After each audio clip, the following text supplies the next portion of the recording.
My name is Andrew Eriks. I lived once in a city called New York.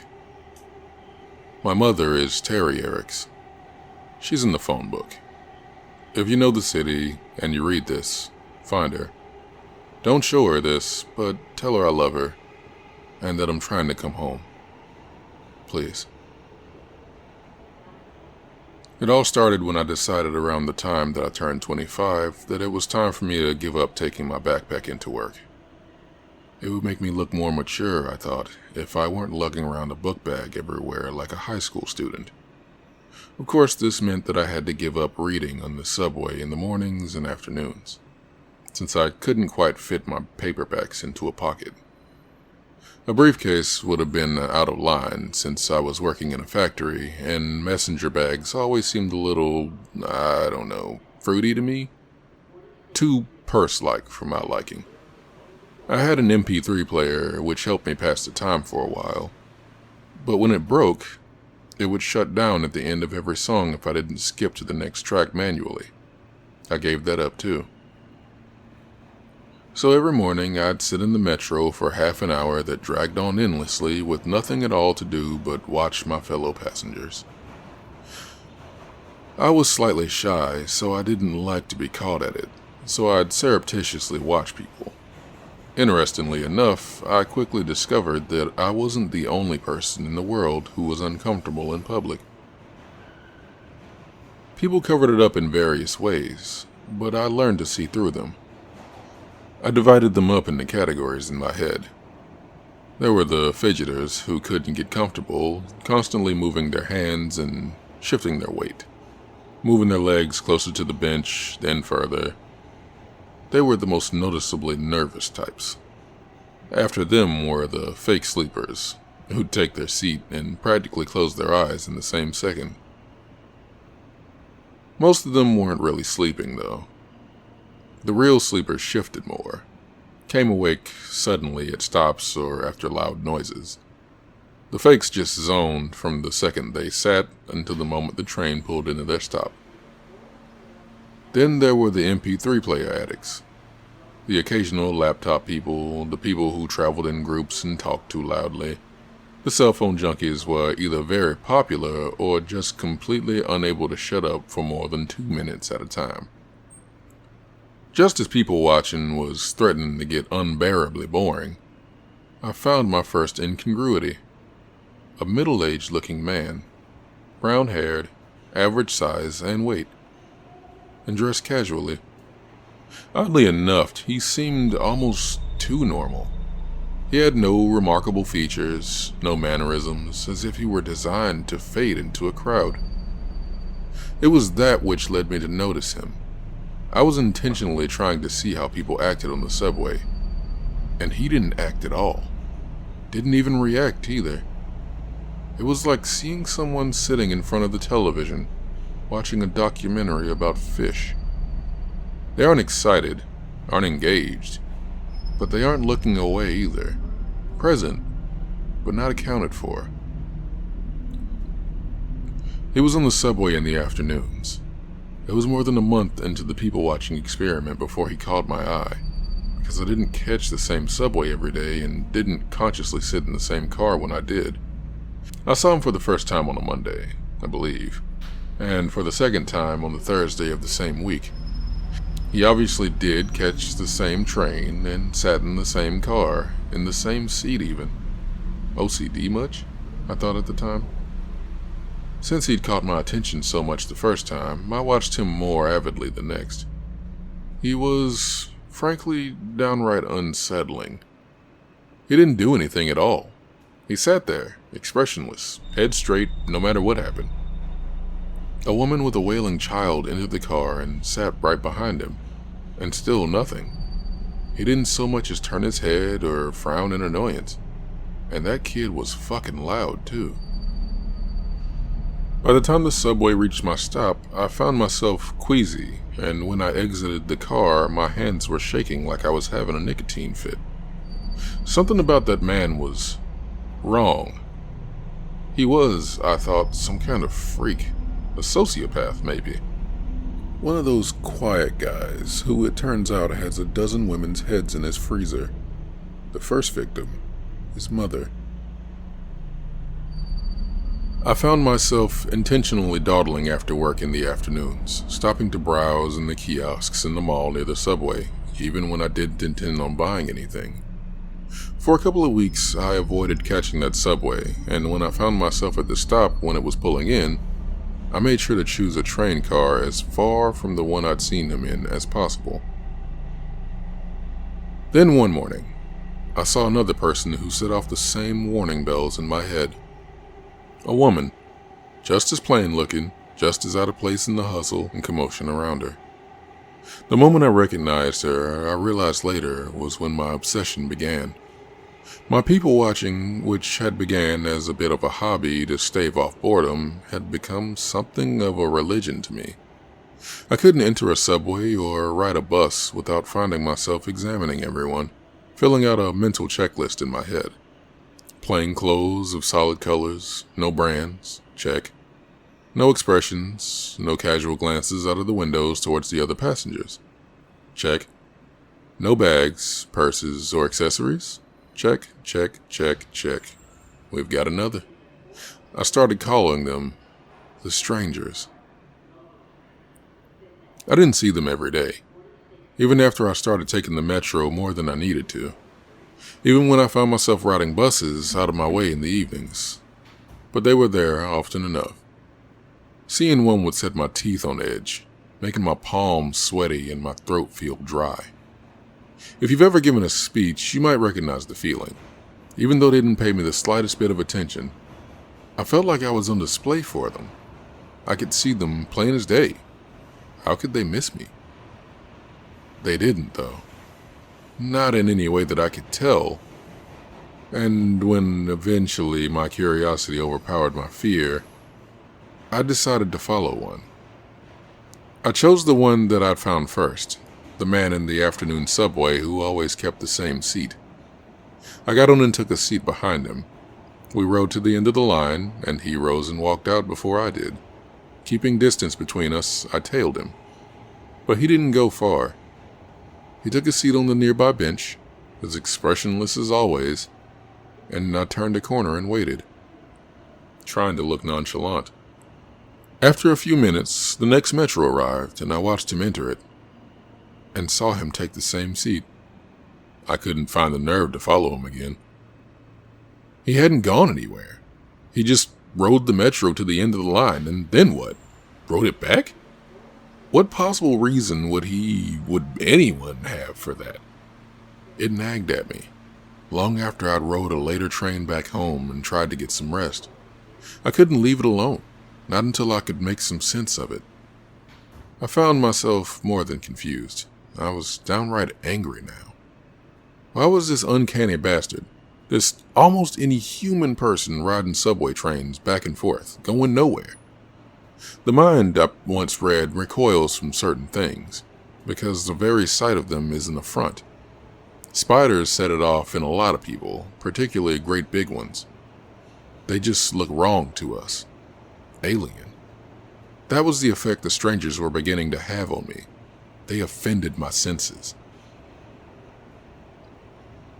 I followed him again the next day, and again the day after that. Every day, for at least a week, the two of us made our silent trips together, though only I knew it. By the end of the week, I was following him for hours, until the last train that stopped near my apartment block that night. We rode from one end of the city to the other, then back again. I wasn't people watching any longer. I was person watching, stranger watching. I didn't have eyes for anyone else. Though peripherally, I noticed more than a few confused glances sent my way. Other than that, we two might have been the only two people on the planet for all I cared. I lost my job the next week. My manager was kind and timid, but firm. I wasn't concentrating, I had no focus, wasn't being anywhere near productive. It was actually quite a speech, I think.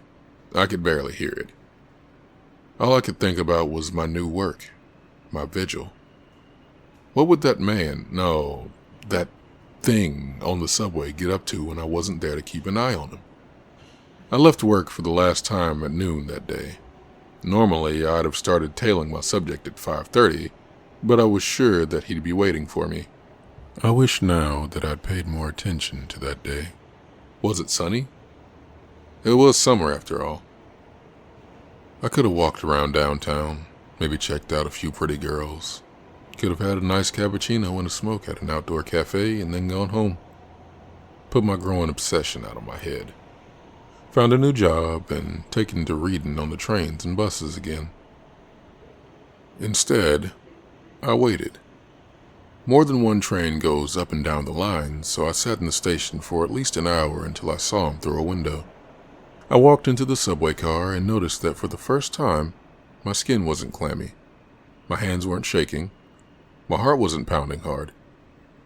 I sat, for the first time, right across from him, directly in his line of sight. Watched for a change in his face. Would he recognize me? If he did, I saw no sign of it, and I was looking hard. We must have made quite a pair sitting across from one another that afternoon, staring at and into one another. It was hard not letting the building rage in me contort my face, but with effort I was able to keep still and as expressionless as him. Inside, I practically screamed at him. "React to me, you fucking asshole. See me, damn it. I know you for what you are." I didn't, though, and my silent demands weren't answered. Not the first trip around, or the second, or the third, or 10th. We rode far into the night together, and at each terminus we got out together and waited. I sat right beside him on the bench, watching him from the corner of my eye, and still got nothing from him. But two could play that game as well as one. Finally, we made our last trip together. I had him, and I knew it. Last trip of the night before the train stopped running. I'd always let him get away from me at that point because the end of the line was a long way from my home, and the buses stopped running at the same time as the subways. But this time, I'd follow him, finally see what he was when the train stopped running. I'd get some answers. Maybe. The subway rolled on, and the anticipation grew in me. The car emptied out around us slowly until it was just we two silent watchers below the city. I fought to keep a manic grin at bay when the subway train slowed to a crawl, then stopped.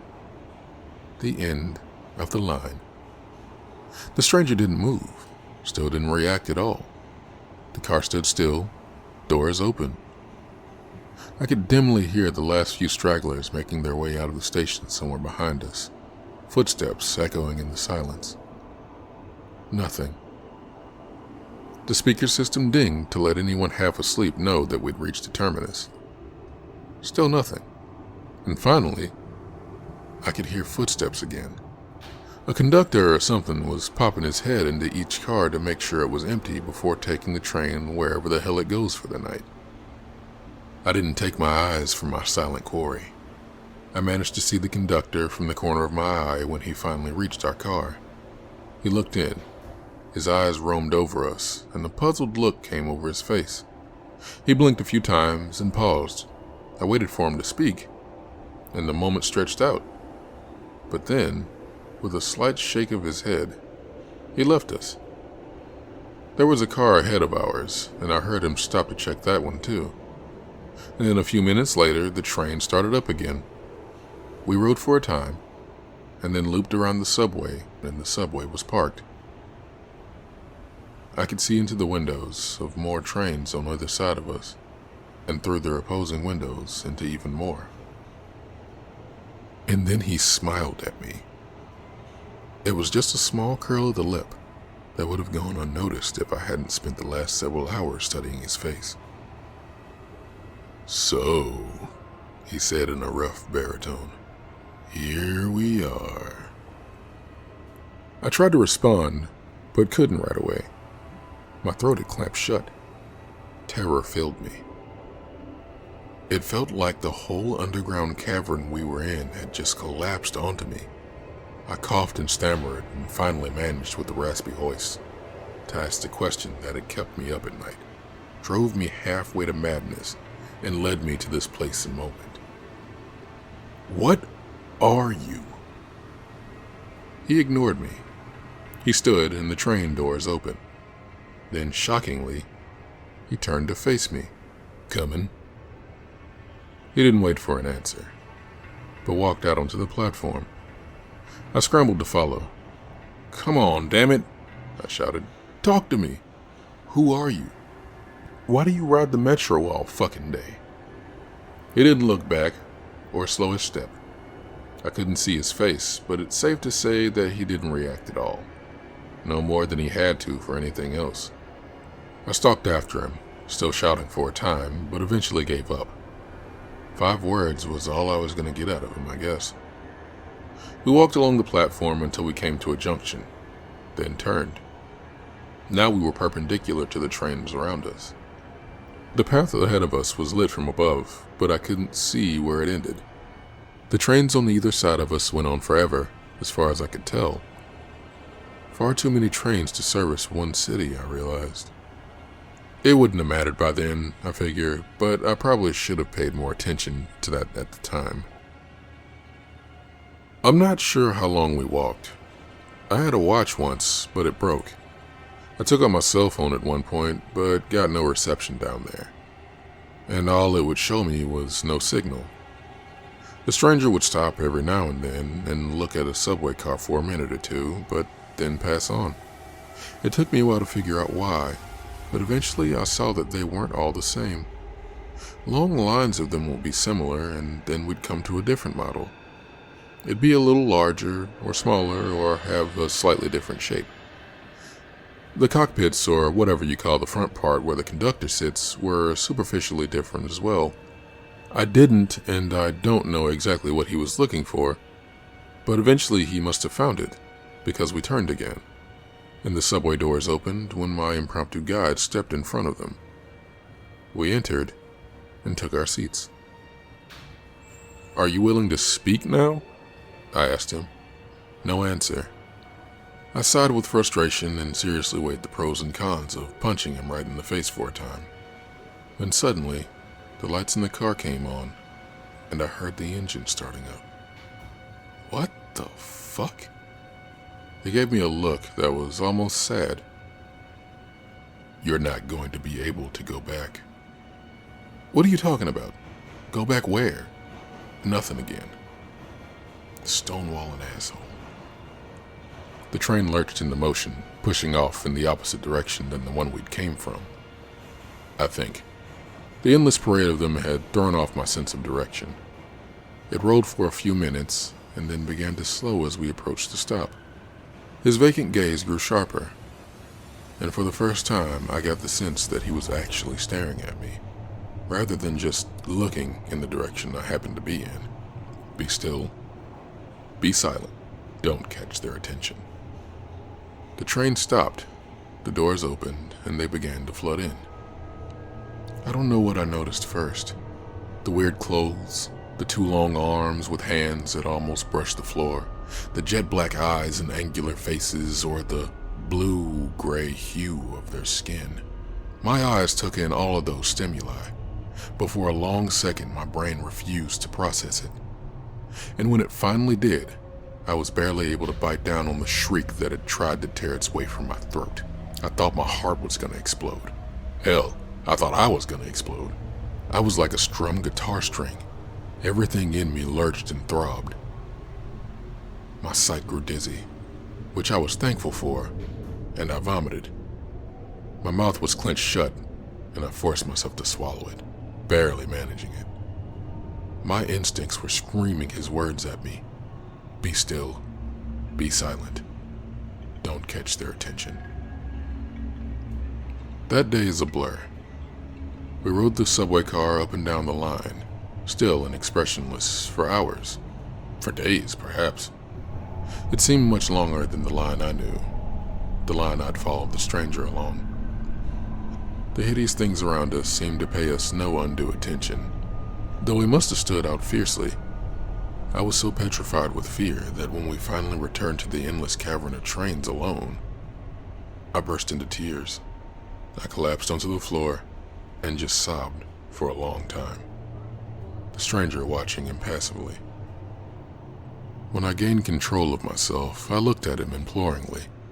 "Take me home," I croaked out. "Please." "I can't," he told me. "Don't know which one of these would lead you back, if any of them do." He stood and walked out onto the platform, and I rose wearily and followed him. He spun around sharply. "I think you followed me enough." The rage I'd felt for him before, that the panic had temporarily buried, rose up in me. "What?" I screamed, rushing forward. I grabbed him by the shoulders, and with a burst of insane strength I didn't even know was in me, I slammed him up against the side of a metro car. "You fucking son of a bitch! What the fuck did you do to me?" I slammed him again and again. "Take me back!" He bore it all passively, and soon the flare of anger in me guttered out, leaving me hollow. "Please," I begged. "Please take me home." "That's not how it works," he said. "If we stay together, it's more likely we'll be noticed. Go your own way, be still and be subtle, and they'll think that you're one of theirs." "How could you do this to me? Why?" He gave me another almost sad look. "I had to. You will too. You get stuck sometimes." He brushed my hands off his shoulders and turned to walk away. I fell to my knees, suddenly out of strength, and watched him leave. At the junction, he turned back to face me. "I'm sorry." And then he was gone. I stayed there on the cold tiles for a very long time. I curled up into a ball and wept for a while. After there weren't any tears left in me, I even managed to get some sleep. When I awoke, the subway train I'd come in on was gone, off carrying more blue-gray abominations to wherever blue-gray abominations go. I couldn't handle going back there anyways. I tried to find my way back to where I'd started, to find a subway that I recognized, but I wasn't even sure which direction I should have been going in anymore. I walked for an hour, and then another. Finally, I found one that might look familiar, or I was desperate enough to imagine that it did. When I stepped up to the door, it opened for me, and I took a seat. It started up, and in spite of being a lifelong agnostic, I prayed my heart out. The train slowed to a stop, the doors opened, and for a second I thought I was saved. People. Human beings. I'd be the most devout man in the world. Then I noticed the eyes, specifically the third large eye in the center of their foreheads. Well, fuck you then, God, I thought. They were easier to take than the last bunch, though, and I was thankful for that. The third eye blinked independently of the other two, though, and that was nauseating. And when one of them smiled or laughed, or spoke with another, I couldn't help but notice that their teeth were sharp and misshapen, and yellow-green with filth. But if I was careful and selectively blind, I could pretend for a stretch that I was home, until one of them entered with a sandwich in hand. And I realized with a start that I was starving and hadn't eaten or drank in what must have been days. The next terminus I came to, I decided to try and find something to eat or drink. I don't know why I waited, but it seemed important to ride the end of the line. I got there and could barely bring myself to leave. I'd never seen the stranger leave the underground. I'd never seen him eat or drink either. My stomach would not take no for an answer, though. I steeled myself and tried to keep my face carefully neutral, and made my way out into the station proper. And then I got confused. I was looking for escalators or stairs or something like that, but all I saw was holes in the ground, the walls, and the ceiling. Gaping, irregularly sized holes, like I was in the middle of a beehive. What was I supposed to do? Leap into one? It didn't make any sense to me, not until someone came through one. He floated up through the floor, and then floated by me. He frowned for a second, or at least I think it was probably a frown. But apparently whatever kept them from recognizing me as alien in the subway extended at least this far. It did not, unfortunately, allow me to levitate, which seemed to be the only way out of the subway station beehive thing. Swearing, I made my way back down the tunnel. I was angry, lost, starving, and I'd been abandoned to a fate that, if it wasn't worse than hell, was at least twice as stupid and 3 times as nonsensical. I was not in the best frame of mind, which I feel excuses the mistake. Normally, I take corners with a wide berth because everyone knows that if you dart around a corner sharply in a public place, chances are decent that you're gonna walk right into someone. As I did. I slammed into someone, a woman, and fell to the ground. Without thinking, I reacted like any New Yorker would. Badly. Jesus fuck, you stupid bitch, watch where you're going. I realized my mistake even before she did. Her eyes grew quizzical and confused, and when she really noticed me, they bulged with horror. She leapt, floated quickly back from me and let out something scream-like. A little more yowly than I was used to, but I got the point. Further down the tunnel, I saw alien 3-eyed heads turning towards us. I thought suddenly about all those sharp, filthy teeth, and just like that, I was running. The subway train wasn't there, but there was a walkway along the tunnel for repairmen, I assume. That's who'd use it where I'm from, anyways. I took it at full speed and just kept running until each breath felt like I was getting stabbed. I stopped, panting, and looked back. The tunnel had curved, so I couldn't see the light any longer, but nobody appeared to be following me. Going back, though, was not an option. I continued forward in the dark for a long time. Eventually, I came to a small opening in the wall and stopped there for a rest. Hunger, despair, and a full-speed, terrified run had all left me absolutely drained. I probably would have wept again, which seemed to be all I was capable of lately, but it just seemed like too much work. I sat against the wall, legs splayed out, and imagined I was beating that bastard stranger to death with a hammer. It was a relieving image. A rat was shuffling around nearby in the dark. Ever so often I would kick out a foot to scare it away. But after a time I didn't even bother with that. Rabies or any other disease it might be carrying would be a blessing compared to the endless traveling through the subways of strange worlds, lost, destitute, and alone. When it crept near me again, I didn't shoo it off. Even when it reached and pressed against my leg, I couldn't bring myself to care. Not until a train passed by, and the lights of its cars lit up the culvert I was in, and the thing that I had thought was a rat. It was rat-like, yes, but not as much as it was spider-like. If someone had bred the two of them together, the resulting abomination might have been almost as horrible as the thing nuzzling against my leg.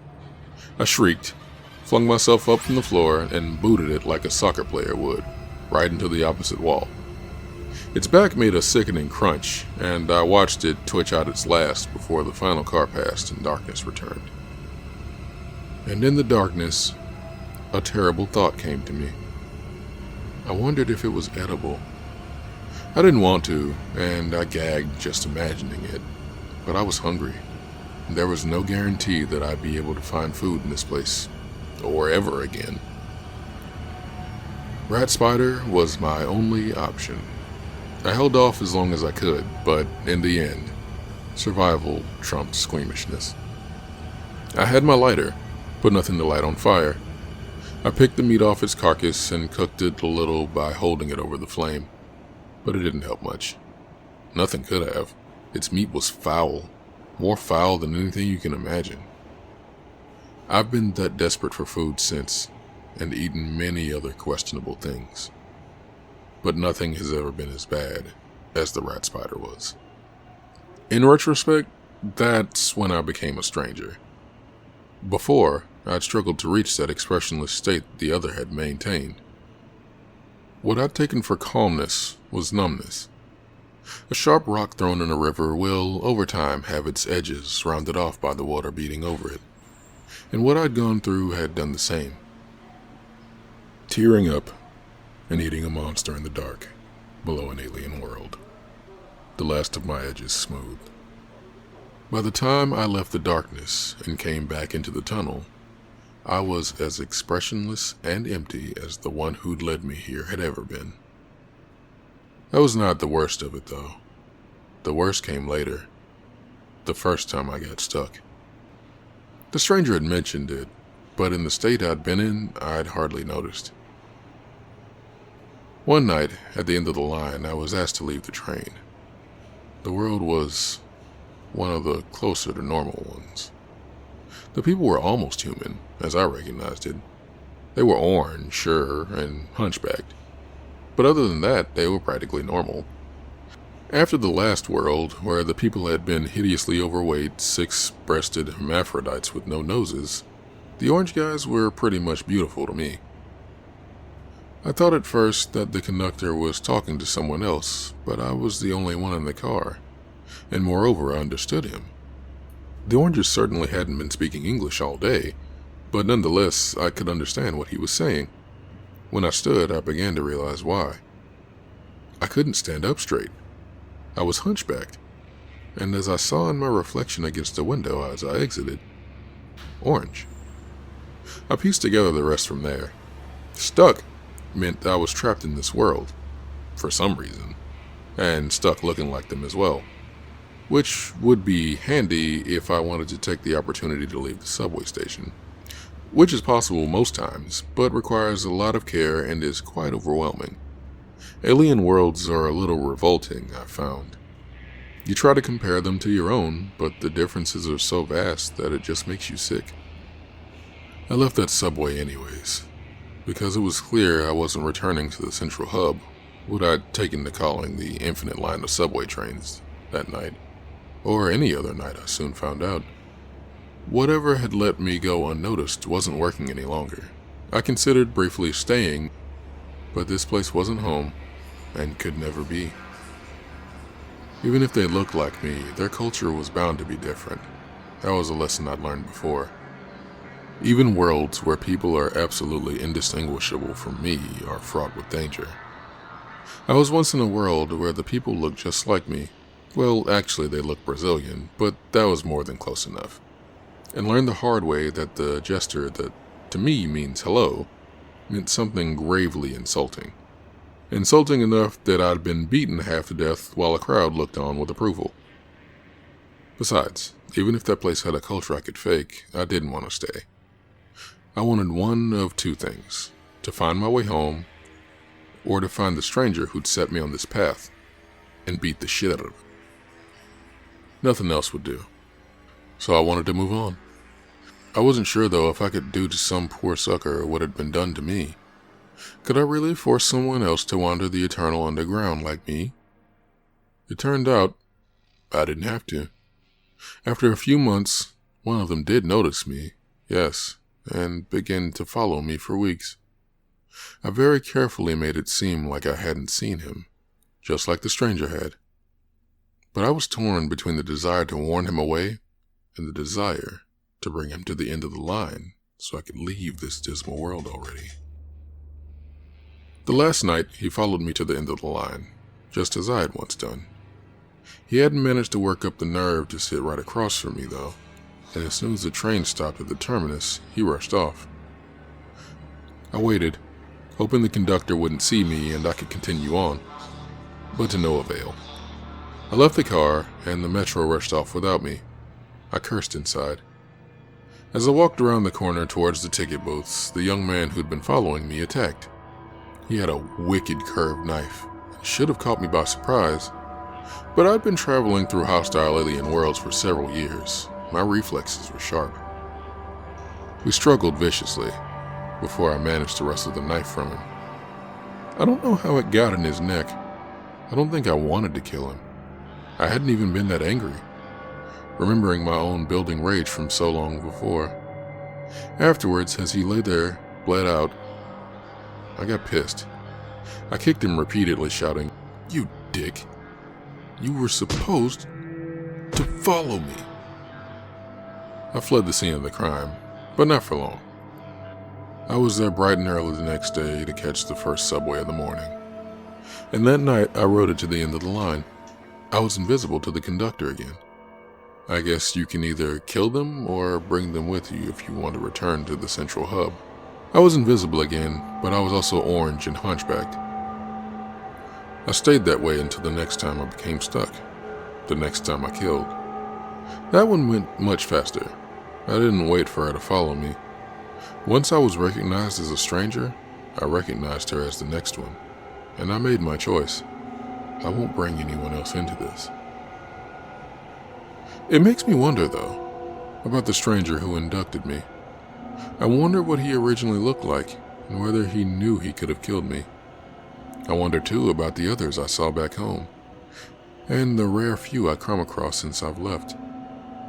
Do they kill them, or take them? And whichever one they choose, do they consider it a mercy? I can't bring myself to talk to them to ask. We're damned either way, and the damned should suffer in solitude. I've killed 15 of them now, and I've gotten very good at it. But I've made a decision. I'm done killing. Innocents, at least. Before I returned to the central hub, I filled a backpack with as much paper as I could cram into it, and I wrote this story. Over and over again, to be left in as many subway trains as I can. Couple thousand messages in bottles and cast into a sea of steel rails. This is a request and a warning. My request above was that you find my mother and tell her a lie. It's a white lie, don't worry. Tell my mother that I love her and that I'm trying to come home. It may give her some hope or a small measure of peace. I wish it were true, too. But here's the thing. I've been thinking of myself as like Odysseus, lost and adrift, looking to return to familiar shores. But I am not lost at sea. I am lost in endless tunnels, the labyrinth. The difference is important, because labyrinths are designed, built. Somebody or something made this impossible place, and they must be held accountable for what they've done to me. They cast me as Theseus, not as Odysseus. But I won't play that part any longer either. The strange rules of this place have turned me from the human I began as into something else, then something else again. They've made me a monster, and so I will be the minotaur of this labyrinth. And if I can, I will tear it down around me and destroy those that built it. My warning is that you should be very wary in public places of silent, expressionless men and women. Keep your distance. They may kill you, or they may do worse. If you see them, run far and fast. And even more importantly, I warn you, I beg you, don't ride the train to the end of the line.